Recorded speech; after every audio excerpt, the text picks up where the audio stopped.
Hey, it's Tura here again, and in this video, we're going back to a straightforward sort of MBTI style video. I'll be talking about our outer images. This term and the information comes from Pearman and Albritton's "I'm not crazy, I'm just not you," and in my opinion, it's a great tool for use when it comes to typing others and maybe even yourself. I think it's best to just forget about all like your functions in attitudes or function stacks, that kind of thing when coming at this, and think of it more along the lines of a pure dichotomy approach. Just look at it from the letters perspective. The outer image is about how we're perceived by others. It's our external face. It's literally our outer image. And not coincidentally, it's also in reference to the outside letters in our 4-letter MBTI code, IE or introversion, extroversion, and JP or judging and perceiving. So taking that into account, there's 4 possibilities for the outer images. And they are your EPs, extroverted perceivers, EJs, your extroverted judges, IPs, introverted perceivers, and IJs, your introverted judges.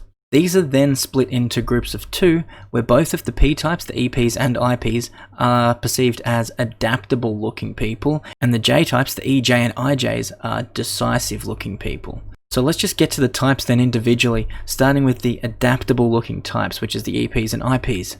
Extroverted perceivers are seen as being active, they're seen as being energetic, they seek out and crave new experiences, they like new things. They're generally informal or at least casual, they're spontaneous, and they're ordinarily not one to be restrained or to let themselves be controlled by others. They tend to resist that type of thing. The introverted perceivers are seen as being reserved but also a little adventurous. They're seen as people that aren't very conformative. They don't like to just follow rules just because they're there. They'll probably question them. They resist taking action immediately on things, so they might be then seen as the types of people that are a little hesitant. Onto the decisive looking types, the EJs and IJs. Extroverted judging types are perceived as being quite high tempo as well. They're also seen as more formal than the EPs, and they're seen as the types of people that are likely to conform to whatever is going on around them. The EJ outer images tend to be quite talkative, and they often have a certain air of confidence about them. They're also seen as being conscientious, dependable people, the types of people that like to get things done, or at least be seen to be the type of person that gets things done. The introverted judging types are seen as quiet, modest individuals that are introspective and tend to continue with tasks or things even when they're faced with challenges. They're seen as people that like to stick to things.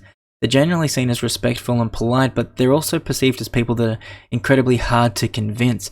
They're not the types of people to change their minds on things very easily, even in spite of new information. That's basically it. It's just a quick rundown of these 4 outer images as per Pearman and Albritton's "I'm not crazy, I'm just not you." I think these outer images can be a handy tool for speed reading people and for quickly getting a gist for how they're perceived, or maybe how they want to be perceived, that kind of thing. And that's what the outer image is about.